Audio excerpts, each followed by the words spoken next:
Okay, so welcome everybody to this week of discussion on this branch of therapy called choice therapy or reality therapy, so to speak. Okay, so it's going to be a very fresh take on the subject of psychology, healing, and therapy from a standpoint of the here and the now. Okay, usually therapies target on the root cause or root cause analysis. Let's go back where the problem stems from, and usually it kind of goes back into the childhood of people, and you know trying to look at what what could have been a traumatic event that could trigger off um, abnormalities in behavior. And usually that's the approach that we saw even in psychoanalytic theory, okay, in the previous discussion whatever we had. But in this particular branch of psychology is which is called choice theory or reality therapy, they do not believe in regressing backwards at all. So this particular founder of reality therapy, his name is William Glasser is totally in disagreement with Sigmund Freud. Okay, so this is a very different kind of therapy, different kind of approach, which also really works and which I feel is really necessary too, you know, because how much will we keep healing some lost inner child? How many past life regressions will you have? And how many issues of the past will you keep healing? Because let's face it, as Buddha said, Buddha said life is suffering, in the sense, not to be very nihilistic, but there can be micro traumatic events on a day to day basis, right? You cannot sit and heal everything. There's a limit to therapy also, and I'm one of those therapists who is very particular about that. I discourage my clients from seeking too much therapy. Okay, I'm one of the few therapists who do that. It can be counterproductive for my own business, so to speak, but I don't rely on therapy as my sole income, so I can afford to do that. I can afford to discourage clients to take my therapy. Sometimes I tell them, no, you don't need therapy. Please don't pay me and don't waste your money. You don't need therapy. Face this by yourself. Sometimes I say that, not every time, but sometimes. Um I discourage too much of therapy. This can sound very contradictory, but I do not say this with any kind of disrespect to those who are going through mental health conditions, who require support, who require therapy. But reality therapy is about aligning you into reality so that you become functional. Okay, the aim of therapy is not to go and understand your past life, or it's not to go and understand why trauma happened. Okay, aim of therapy is to get you functional in life. Okay, as we explored in one of the discussions with Alfred Adler, there are some life goals or certain life purposes that you are bound to fulfill with your existence on this planet, right? So when you're here, one of the life goals is seeking out something that you can do that can be socially productive or viable. What do I do with my time? If you find an answer to that, for a long term answer to that, you have achieved something. And also finding a relationship. He says it is a life task to find a life partner. This can be contradictory to a lot of popular opinions, but Alfred Adler believed that it is one of your life goals to find a meaningful relationship, to face your existential loneliness. Okay. And employment. Okay. Occupational health, your health and relationships. Are you financially productive? And do you have something to do that gives you some satisfaction and makes you feel socially productive? Okay. So these are functional aspects of life. These are not the spiritual aspects of life. These are not, um, not got to do with anything uh, stemming from any childhood trauma or past history of whatever may be the, usually what is discovered in therapy and seen as a aha moment. Oh, that's a breakthrough. Oh, I had a dysfunctional relationship with my mother, with my father. Who doesn't have? Everyone has a dysfunctional relationship with a mother or father, but if you're kind of fixated on that in the world of therapy, then it's borderline masochism in terms of hurting oneself, because aim of therapy is not to guilt trip yourself. Aim of therapy is not to uh, discover pain points. Aim of therapy is to get you functional and orient you towards your own life goals and get you flowing. That's it. Keep playing the game. It's to reorient you to play the game, you know. Therapy cannot be a way of life. Okay, even if you're a therapist, therapy cannot be a way of life. Reality is the way of life. Okay, so for many people who are on the spiritual path, reality therapy, um, here's a truth bomb. Reality therapy kind of believes that anybody who is an ascetic, so to speak, or renunciate, so to speak, I'm renouncing my social responsibilities and I'm entering a forest to find myself, is actually escaping reality. Okay, that is escapism. Any kind of asceticism, any kind of renunciation is seen as an escape mechanism from reality. So the aim of reality therapy is to orient you to your reality, and your reality might be your roles and responsibilities of wherever you are in your life.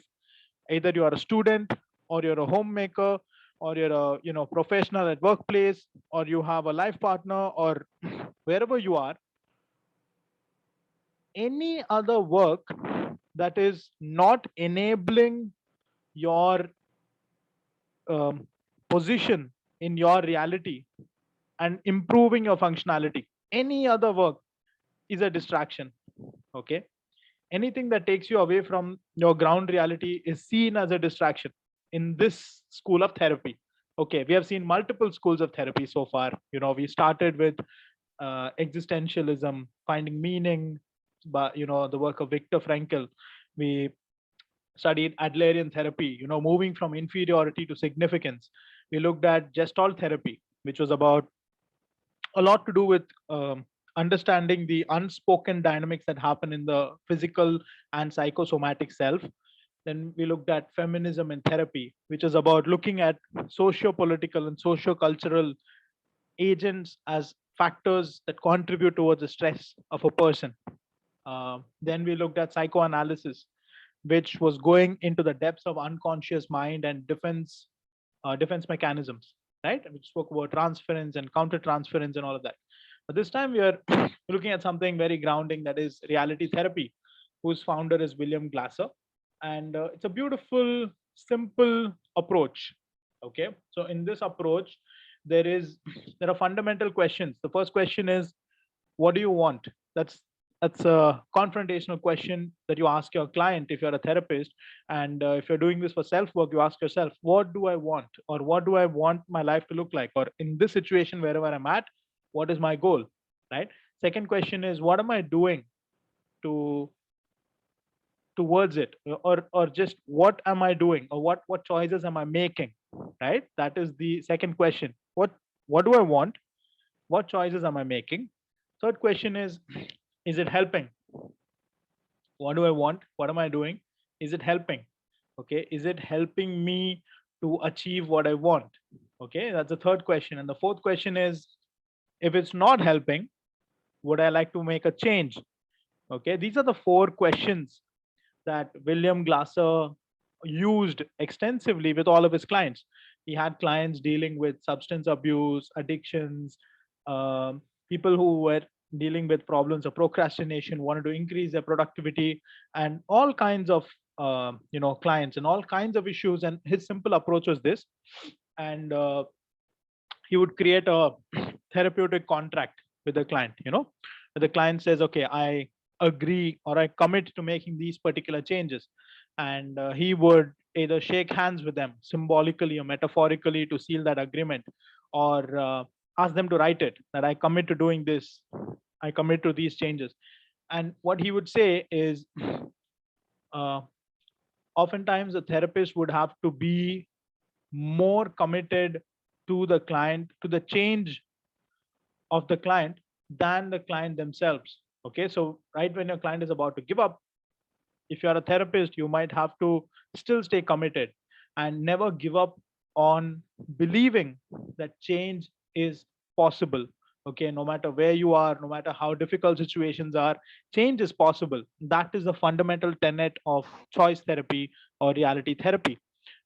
In At the face of it, it's a very simple, it's a very simple approach, but I find it to be very pragmatic. I find it to be very grounding, and I find it to be something that is in the here and the now. And one of the fundamental tenets of reality therapy is to stay focused. Okay, so if we are working towards this change, we stay focused on that particular commitment, right? So it works on establishing a contract with your client, staying focused on whatever is the goal of the therapy, and centering the dialogue towards it. And of course, it borrows from gestalt therapy. Okay, reality therapy borrows from gestalt therapy in terms of identifying deflections. Okay, identifying deflections. Whenever your client is deflecting from a particular issue, might be your duty to bring them back into it. And the factor of accountability is there, you know, holding oneself accountable to one's contract.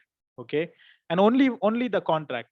For example, if you have a contract with your client for a particular commitment, you don't overstep the contract, you don't under you don't over promise, or you don't under deliver.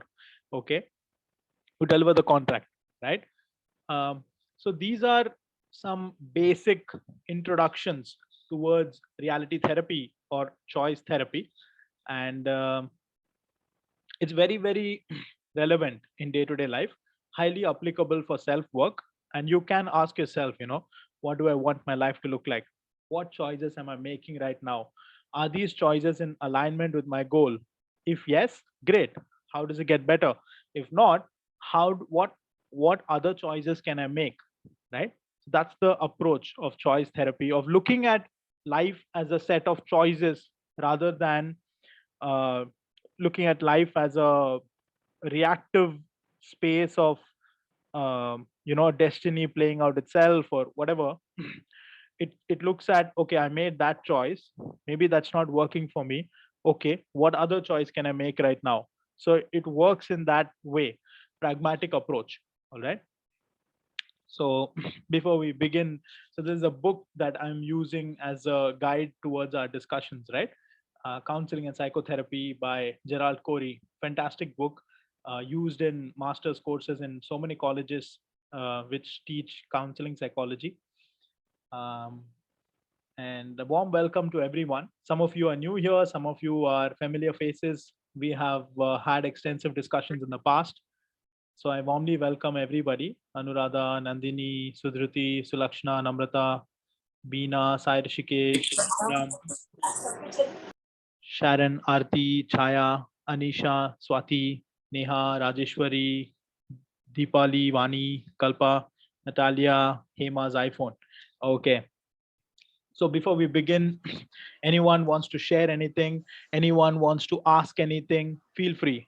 Yeah, you can unmute yourself and you can share, or you can ask, if at all, anything. Can you repeat who's the author, Gerald? Gerald Corey is the same PDF that we were using earlier. Oh, okay, got it. Thank you. Same one. Maybe you can share it on the group once again for the newcomers. Okay. So I just want to share something, Dr. Sanjeev. Actually, transaction analysis is my favorite therapy. And after that, it is reality therapy. And this is the book that I have read by William Glasser. I don't know if you have this book. What's the name of the book? Reality Therapy, A New Approach to Psychiatry by William Glasser. And that book is really very good. So if anybody's interested to know more about reality therapy, you should pick this book up. Okay, super. Can you give us some summary of the book? What did you like about the book? What did you understand, or what did you pick up from the book that you can share with us? I mean, this book I must have read really very long time. So there's nothing, there's not much that I can remember. But I've underlined few things over here when I probably had read that book. So it was mainly the fact that this is mainly about choices that we make in life, and it talks about the fact that responsibility is a major concept of reality therapy. because we are responsible, and also, in terms of a therapist, how responsible the therapist should be, So it was like, it is such a practical therapy to use. And that is why I really like this, the example and the way he's explained the whole thing.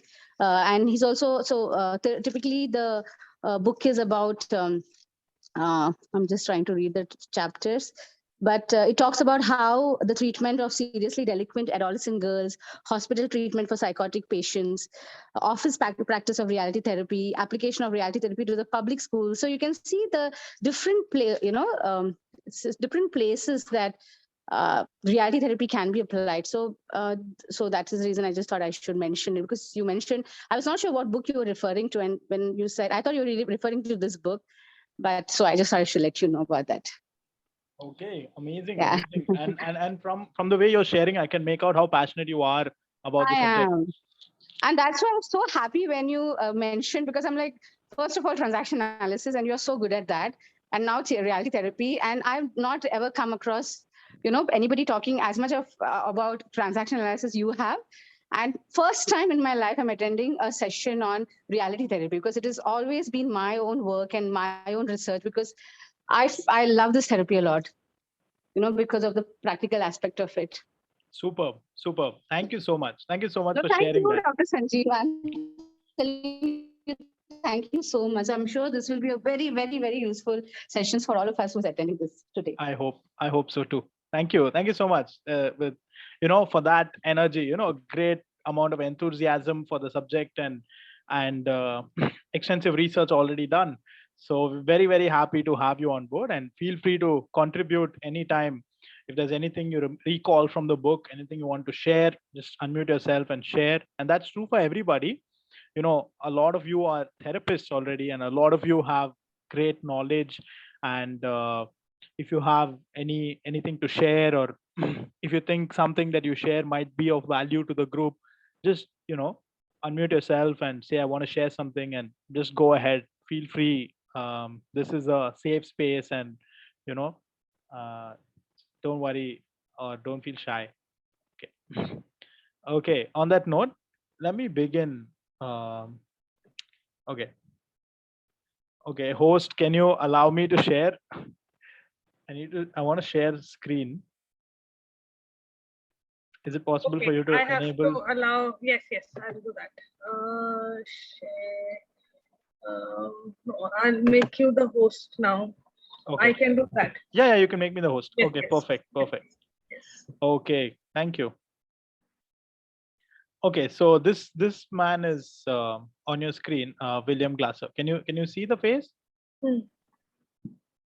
You can see it, right? Visible? Wait, this man is Robert E. Wait, not this guy. Wait. Not this guy. This man. Sorry, this man is William Glasser. Okay, so basically this is what we are going to look at in our discussions. We're going to look at identifying the key figures associated with reality therapy, describe how choice theory is the theoretical underpinning of reality therapy, understand the concept and clinical implications of total behavior, examine the basic assumptions, unique characteristics, and goals of reality therapy, understand the role of therapist involving in creating counseling environment that is conducive to success, explain how the WDEP model is applied to practice. Okay, we look at that. What is this WDEP? Describe the application of reality therapy to group counseling, identify the strengths and shortcomings of reality therapy in a multicultural context, examine the contributions and limitations of reality therapy approach. Okay, so that's like the goal of our discussions.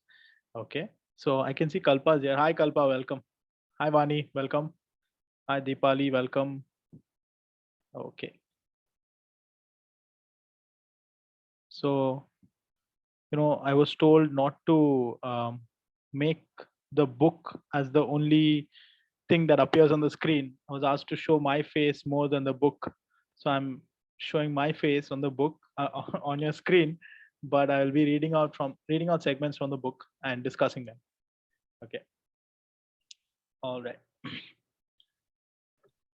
In Goa, we have a therapist who has trained in choice and reality therapy. Uh-huh. I did a session with her, Okay. In fact, Jean, she had brought somebody who trained with Dr. William Glasser. Okay. And it was like a 2-day session that we had, full day it was. It was Wow. very interesting. Lovely. And Lovely. she conducts these sessions quite often, and she has Superb. trained people. Superb. Superb. So did you attend that training as well? Yes, I attended the training.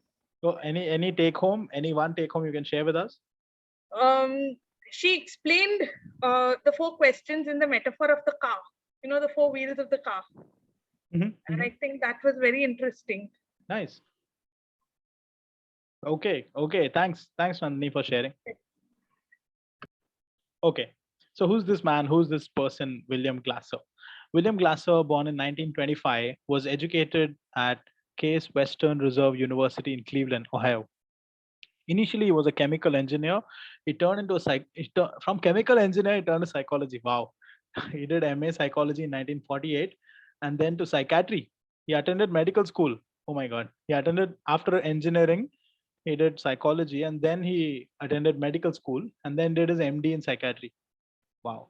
With an intention of becoming a psychiatrist. By 1957, he had completed his psychiatric training at Veterans Administration and UCLA in Los Angeles, and in 1961 was board certified in psychiatry.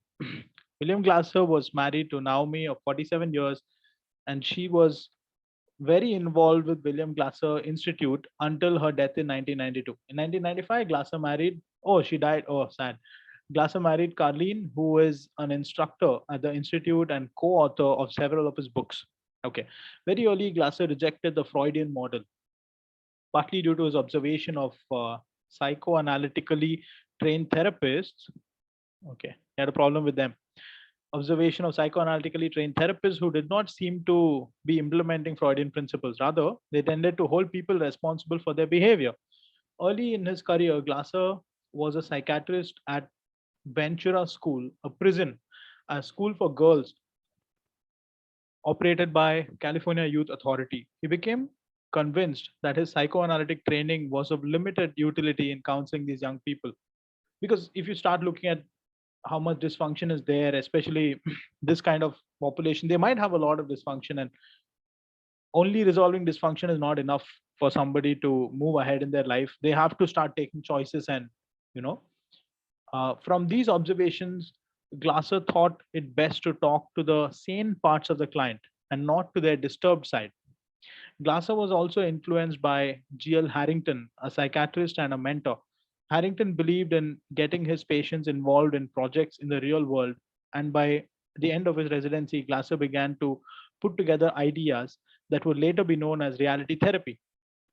So these are a set of ideas. Okay. In 1962, Glasser began to present public lectures on reality psychiatry, but few psychiatrists were in the audience. Most of those attending were educators, social workers, counselors, correctional workers. So Glasser changed the name of his system to reality therapy, which became the title of his groundbreaking book, which Sulakshana just shared with us, published in 1965. Educators found the principles of reality therapy helpful, and he was asked to apply it to the classroom and the school as an organization. As a result of this experience, he wrote another book called Schools Without Failure in 1968, which had a major impact on the administration of schools, training of children, training of teachers, and the way learning is conducted in schools. Glasser took the position that schools needed to be structured in ways to help students to achieve success identity as opposed to a failure identity. He advocated for a curriculum geared to the lives of learners. Glasser made significant contributions through an in-service workshops for teachers and administrators. Since the late 1960s, reality therapy has been further applied to education and to virtually all other human relationships, especially intimate relationships. Most recently, reality therapy has been applied to management and supervision, coaching, family therapy, and parenting. It is now taught and embedded on every continent except Antarctica. Okay. Glasser became convinced that it was of paramount importance that clients accept personal responsibility for their behavior. By the early 1980s, Glasser was looking for a theory that could explain all of his work. Glasser learned about control theory from William Powers, and he believed this theory had great potential. He spent the next 10 years expanding, revising, clarifying what he was initially taught. In 1996, Glasser had become convinced that these revisions had so changed the theory that it was misleading to continue to call it control theory. And he changed the name to choice theory to reflect all that he had developed. The essence of reality therapy, now taught all over the world, is that we are all responsible for what we do, for what we choose to do. We are internally motivated by current needs and wants, and we control our present behavioral choices. Okay, so that's about William Glasser. Okay, and then there's some more about another person who contributed to his theory. His name is Robert Bubolding. I'm skipping that.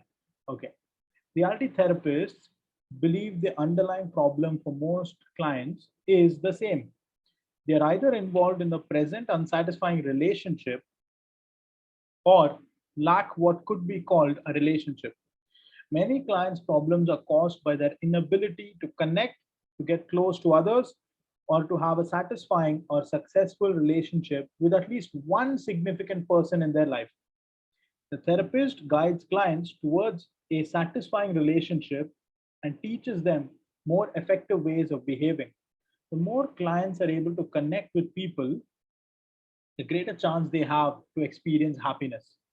Few clients understand that their problem, which is unhappiness, results from the way they are choosing to behave.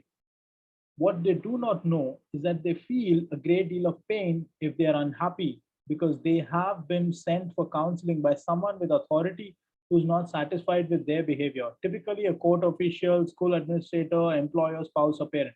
Reality therapists often reality therapists recognize that clients choose their behaviors as a way to deal with the frustrations caused by unsatisfying relationships. Okay, so in this theory, what he says is finding at least one safe therapeutic relationship or intimate relationship, one significant relationship, it can help one to feel way better to cope with other stressors in life. So he says one of the root causes of frustration that people have is that they have unsatisfying relationships. Okay. So Glasser maintained that clients should not be labeled with a diagnosis except when it is necessary for insurance purposes. From Glasser's perspective, diagnoses are descriptions of the behaviors people choose in their attempt to deal with the pain and frustration that is endemic to their unsatisfying present relationships. Labeling these ineffective behaviors as mental illness is inaccurate. Glasser limits the term mental illness to conditions such as Alzheimer's disease, epilepsy, head trauma, brain infection, conditions associated with tangible brain damage, because these people are suffering from brain abnormality. Glasser's view is that they should be treated primarily by neurologists. Uh, Another contributor to reality therapy is Bolding tempers these principles, advising counselors to follow standard practice and the standard of care regarding diagnosis and the use of psychiatric medications. Reality therapy is based on choice theory as it is explained in several of Glasser's books. Okay, so choice theory is the theoretical basis for reality therapy. It explains how we function. Reality therapy provides a delivery system for helping individuals take more effective control of their lives. In choice theory, if choice theory is the highway, reality therapy is a vehicle delivering the product. Therapy consists mainly of helping and sometimes teaching clients to make more effective choices as they deal with people they need in their lives. It is essential for the therapist to establish a satisfying relationship with the clients as a prerequisite for effective therapy. And once this relationship is developed, the skill of the therapist as a listener and a teacher assumes a central role. Reality therapy has been used in a variety of settings. The approach is applicable to counseling, social work, education, crisis intervention, corrections and rehabilitations, institutional management, community development. Reality therapy is popular in schools, state mental health hospitals, halfway houses, and alcohol and drug abuse centers. Many of the military clients that treat substance abusers use reality therapy as their preferred therapeutic approach. Okay, so what is their view on human nature? Okay, choice theory posts that we are not born blank slates waiting to be externally motivated by forces in the world around us. Rather, we are born with 5 genetically encoded needs that drive us all our lives. First need being survival or self preservation. Second need being love and belonging. Power or inner control is a third need. Freedom or independence. And fun or enjoyment. Each of us have all 5 needs, but they vary in strength. Okay, so I can relate this to the concept of chakras in yoga. Like in the yogic parlance, what they say, your root chakra is for survival, right? Then they say your the next one, the sacral chakra, is for fun and enjoyment, right? And then they say your solar plexus chakra is about power, and your heart chakra is about love and belonging. So that exactly correlates with this 5 needs, right? It also correlates with Maslow's hierarchy of needs. Okay, each of us have 5 needs, but they vary in strength. For example, we all have a need for love and belonging. So that's your heart chakra thing, right? But some of us need more love than others.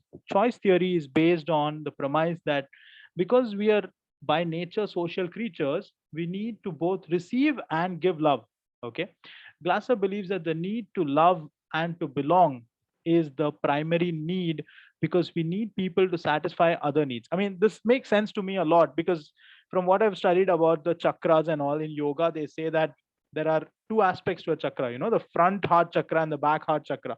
They say that all the front chakras are about receiving and all the front chakras are about giving and all the back chakras are about receiving. So they say that if somebody is having, so this is a, I don't know if there is real scientific evidence to the existence of chakras, etc., but I see it as a working model that describes motivations and behavior. So when I see that, okay, this aspect of their personality is not working, so in yoga they say that somebody with the back heart chakra, if that is stuck, they are able to give love, but they find it difficult to receive love.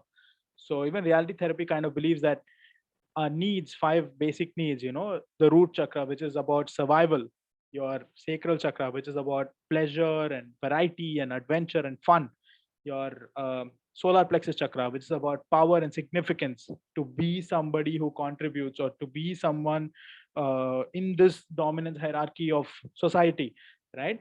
If that's why people seek promotions, that's why people want to be somebody who's important. They want importance, they seek importance. It's seeking of importance. They say that I don't get priority in this relationship, right? Why do they say that? Because they want significance in their own life and in other people's lives, right? And then the heart chakra, which is about love and connection, right? So people seek, it's an intrinsic motivator. So these are intrinsic motivators. These 5 things intrinsically explain why people behave the way they do. And if you can understand which of these is currently their most important need, you can really understand where they are coming from. Somebody's coming from a space of I need connection, somebody's coming from a space of I need importance, somebody's coming from a space of I need adventure, I need variety, I'm bored of life, I need variety. And somebody's coming from a space of I need sustenance, I need support. Okay, so these are all understanding these very quintessential needs will actually help you to empathize with people way more. Okay, all right, so this particular Zoom call is ending. Okay, so those of you who want to come back for the discussion, we can have a Q&A and discussion and stuff. I request you all to exit this Zoom meeting, and you can click the same link and rejoin. All right, I'm stopping the recording for now. This will be end of part 1.